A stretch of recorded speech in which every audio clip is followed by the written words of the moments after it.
절대전략입니다. 토마토 투자클럽 김정수 전문가 연결합니다. 안녕하세요. 예, 안녕하세요. 반갑습니다. 정투자 김정수 전문가입니다. 네, 큰 축과 작은 축, 그 큰 축 중에서 하나인 이 반도체를 중심으로 한 IT 종목군들이 오늘도 화려하게 시장을 압도하고 있는 상황입니다. 오늘 장 한마디는 어떻게 준비하셨을까요? 네, 전략의 좀 연장선인데요. 네, 네, 중심축으로 그동안 제가 말씀을 드린 게 연말 연초의 수익의 중심축은 IT 반도체, IT 반도체. 그래서 저는 삼성전자보다는 하이닉스를 투자하라고 많이 여러분한테 이야기를 해드렸었죠. 같은 돈이라고 한다면 삼성전자보다는 하이닉스 쪽. 왜냐하면 낸드에 대한 재평가를 좀 해야 된다. 그죠? 이렇게 이야기를 해드렸었고, 그 다음에 쌍두마차 전략으로 이제 바이오 제약. 바이오 제약에서는 제가 올릭스 같은 이제 mRNA 관련된 주식, 에스팜 뭐 이런 주식들 이야기해드렸었고, 그다음 이제 위탁 코로나를 생산을 해야 되니까 그래서 이 위탁 생산하는 업체 삼성 바이오로직스나 녹십자 홀딩스, SK 케미칼, 바이넥스 그리고 요게 최근 들어서는 삼성 평택 쪽에서 이제 자기들도 코로나 요 백신 생산이 가능하다 10억 도스 그래서 한미 약품이나 한미 사이언스까지 CMO 관련된 업체들 여기에 이제 코로나 관련되어서 셀트리온이 이제 항체 치료제 쪽 관련된 조건부 승인 내용, 그 다음에 시밀러 시장에 대한 어떤 기대감이 개화가 되는 이런 부분들이 있기 때문에 최근 들어서는 좀 시밀러 시장까지 더해지면서 좀 중심축은 저는 뭐 방송 통해서 앵커님은 계속 보셨으니까 아시겠지만 IT 반도체 저는 삼성전자보다는 SK 하이닉스를 계속적으로 추천해드렸던 전문가고요. 그 다음에 테스나 뭐 엑시콘, 케이스텍 이런 종목을 많이 추천해드렸었죠. 그 다음에 이제 바이오 제약 요게 이제 메인축이다. 이게 이제 수익의 중심이다. 연말 연초. 그래서 다른 것도 좋은데 이쪽을 가지고 있는 상태에서 하시는 게 좋겠다. 그래서 IT 반도체, SK 하이닉스 여러분한테 8만 5, 6천 원대부터 추천드렸었고 바이오 제약, 그죠? CMO를 잡지 못하면 이제 RNA를 하셔라. 그래서 올릭스 많이 추천드렸었고 여기에 이제 5G가 12월 달에 좀 있으면 되겠다. 이런 식으로 지금까지 하면서 왔었거든요. 이것도 오늘 똑같습니다. 그러니까 우리가 주식 투자와 관련된 중심축을 딱 잡고 큰 축과 이제 작은 축으로서 제가 여러분들에게 제시를 좀 해드리고 있는데 중심축은 핵심 본질이 저는 바뀌어야만 투자해야 되는 이유가 사라져야만 이 전략을 수정하는 편이고요. 이 전략이 맞으면 중심축이 딱 있으면 전 강단 있게 가는 스타일이거든요. 그래서 반도체도 제가 재고 감소된다. 이건 본질이다. 본질이 해소된 거다. 그래서 제가 반도체 쪽 투자하셔야 된다라는 이야기를 하면서 지금까지 왔었고, 그리고 그 전략 한 번도 바꾼 적 없잖아요. 그리고 바이오 제약도 마찬가지. 그죠? 이거 4월 달부터 지금까지 하고 있는데, 이게 큰 축으로는 이렇게 보는 거고, 그 다음에 이제 저는 5G도 12월 달에서 이제 1월 달에는 좀 수익률에 포함될 수 있다. 이 전략을 좀 제시하면서 지금까지 좀 오고 있는 거고, 이 관점을 그대로 저는 진행하면 된다고 봅니다. 네. 오늘 이렇게 IT 섹터, 특히 반도체를 중심으로 한 종목군들이 강세 움직임이 뚜렷하게 나오는 뭔가 배경에 뉴스들도 좀 많더라고요. 지금 상황이 어떻게 돌아가고 있는 건지 내년도에 어느 정도 좀 좋아지길래 이렇게 벌써 퍼포먼스를 좀 내고 있는 건지 구체적으로 좀 알려주시죠.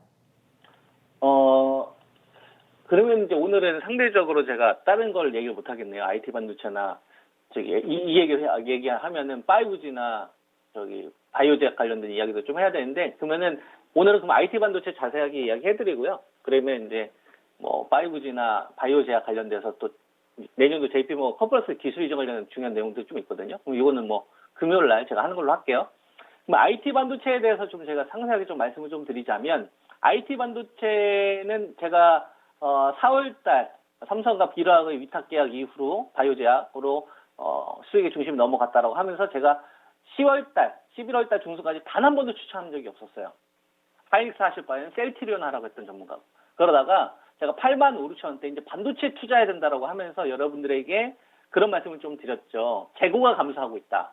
그래서 반도체가 초호황이었던 시기가 2017년도에서 2018년도인데 이때가 이제 DDR4 8GB 기준으로 2.8달러에서 8.3달러까지 올라갔었던 구간입니다. 그래서 뭐 비트코인 최근 들어서 막 좋잖아요. 이렇게 되게 되면 자연스럽게 이제 반도체 수요가 더 늘어날 거 아니에요. 최근에 반도체 그 강세를 보이고 있는 것도 비트코인의 영향도 있거든요. 그래서 이 반도체를 투자할 때는 디램 가격이 바닥쳤다, 낸드가 바닥쳤다. 그거는 그거보다 우선으로 봐야 될 게 있는 거예요.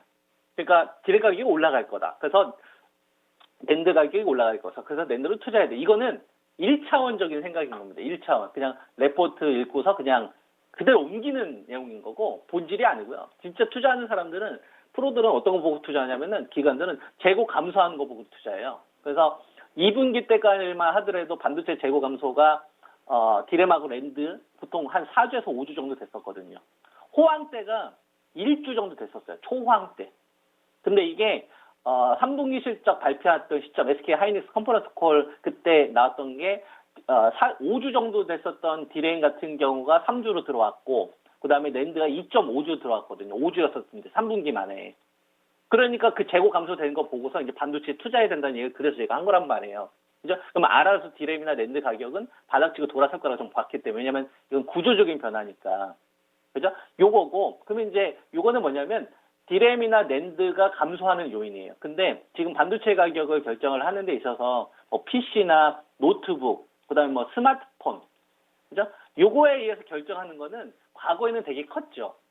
2016년도까지만 하더라도 거의 스마트폰 수요가 거의 절대적인 반도체 가격 결정하는데 영향을 끼쳤단 말이에요. 2000년도 초반에 뭐 PC나 노트북 이 교체 수요가 반도체 가격 결정을 했었고, 근데 아마존이 클라우드에 투자하면서 넷플릭스가 투자하면서 마이크로소프트가 클라우드에 투자하기 시작하면서부터 PC나 노트북 그다음에 스마트폰 수요에 의해서 가격이 결정이 됐었던 이런 반도체 가격 결정 요인이 지금 뭘로 넘어가냐면 서버로 넘어간 거예요. 서버 가격, 즉 서버 재고가 줄어드느냐가 이제 더 중요한 거예요.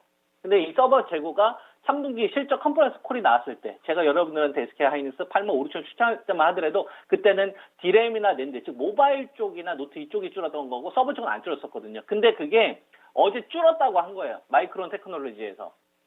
그러면은 이거는 PC나 노트북보다 더 큰 게 서버 쪽인데 그러면 서버 재고까지 줄어들었다는 얘기는 이거는 구조적인 변화가 더 큰 게 나온 거잖아요. 그러니까 지금 SK 하이닉스가 이렇게 강세 흐름을 보이는 게 상당히 타당하다고 볼 수가 있는 거죠.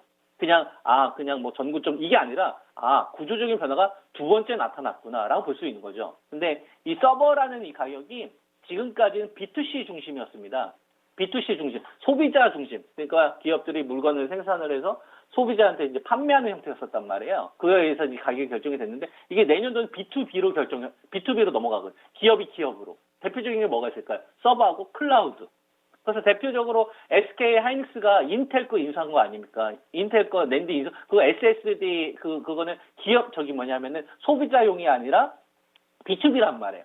그러니까 이런 거에 대한 밸류를 재산정해야 되지 않겠느냐라고 보는 거죠. 그래서 이 반도체 쪽 관련된 요 사이클은 수익률이 지금까지 주지 못했던 밸류를 상당히 많이 쳐줄 거고요. 제가 방송에서 여러분들 올렉스 추천했었을 때 mRNA가 뭐야? 거들떠도 안 보셨던 분들이 나중에 한 10만 원 넘어가고 데넬리 나왔을 때, 그 다음에 녹십자 같은 경우도 22만, 24만 추천했을 때는 그냥 뭐 그런가 보다 했는데 다 터지고 나서 그때 살 것. 이런 생각을 했잖아요. 마찬가지예요. 반도체도 나중에 다 터지고 나면 요런 이유 때문에 상승했구나라는 게 나중에 나옵니다. 그래서 현장에 있는 목소리를 기울여야 돼요. 현장에 있는 일반 개인 투자가분들이 관심 있는 거 말고 기관 투자가들이나 돈 있는 사람들이 뭘 중요하게 보느냐. 이 사람들은 구조적인 변화를 되게 중요하게 생각합니다. 그러니까 지형적인 변화, 점유율을 뺏어온다든가 뭐 이런 거 있잖아요. 그죠? 그래서 내년도는 적중수의 변화가 진행이 되는데 그거는 서버 쪽에 관련된 이 수익으로 넘어가는 구간이기 때문에 그래서 삼성전자나 하이닉스가 그래서 투자를 늘리는 거예요. 그럼 요거에 따른 수혜를 받을 수 있는 반도체 관련된 섹터들은 장비뿐만 아니라 소재 관련된 섹터들도 투자를 해야 되는 거죠. 그래서 제가 바이오 제약하고 IT 반도체를 쌍두마차 전략을 제시해드렸던 거고, 그래서 저는 반도체 있어야 된다고 생각을 하고 비중 확대 전략으로 가야 된다. 시장이 만약에 출렁거림이 나온다거나 등락 조정이 나오게 된다면 반도체 쪽 관련된 섹터들을 저는 적극적으로 공략을 해야 된다. 그래서 제가 여러분들한테 많이 이야기해드렸잖아요. 뭐 테스, 그죠? 그 다음에 이제 KC텍, 그리고 엑시콘 신고가 가고 있던데 보니까 그죠? 이런 주식 하면 되고요. 그다음에 SK 머티리얼즈는 말씀드리고 나서 또 오늘 신고가인데 이쪽 관련된 장비 소재 관련된 업체 쪽을 투자를 해야 된다. 적충수 증가에 따라서 수혜를 받을 수 있는 업체. 적충수 증가가 왜 필요하죠? B2C 중심이 아니라 B2B로 넘어가는 구간이기 때문에 적충수 증가가 필요한 거예요. 그래야 고객들한테 더 어떤 그 물량을 많이 받을 수가 있는 거예요. 그래서 삼성전자, 하이닉스가 이제 투자해볼까 반도체 이게 아니라 B2C 중심에서 B2B로 가니까 마진이 많이 남겠구나. 그러면 똑같은 하이닉스가 디램을 하나 팔더라도 지금까지는 모바일 디램이 매출의 40%였었는데 이게 서버 쪽으로 풀리니까 똑같은 디램을 팔더라도 남는 마진이 높아지잖아. 그러면 이건 밸류를 높일 수 있는 요인이 되는 거죠. 그래서 반도체를 전 투자하라고 했었던 겁니다. 여러분들한테. 근데 이 전략을 실전에서는 진짜 강하게 하고 있고요. 바이오작도 마찬가지예요. 이 쌍두마차고 그리고 나서 이제 이들 주식 기간 조정이나 가격 조정 들어갈 거 아닙니까? 그랬었을 때 저는 12월 달에서 1월 달에는 이제 5G도 이 수익률 동참이 될 거다라고 보고 있는 거죠. 그래서 그 관점 저는 동일하게 제시해 드리고 시장의 중심축에 전 중심적으로 좀 투자를 해야 되지 않겠느냐. 그래서 이런 거에 대한 키워드를 잡지 못한다면 이 키워드가 잡힐 때까지 그냥 차라리 현금 들고 계세요. 애매모호한 거 하는 거 아니라 구조적인 변화가 나온 쪽으로 투자를 하시는 게 좋지 않을까라는 생각을 저는 가지고 있고 잘 실천하셔서 좋은 결과 있으시기 바랍니다. 네. 네, 알겠습니다. 제약바이오 그리고 5G 관련된 내용은 금요일에 기대 많이 하고 있겠습니다. 오늘도 말씀 고맙습니다. 예, 감사합니다. 네, 토마토 투자클럽 김정수 전문가입니다.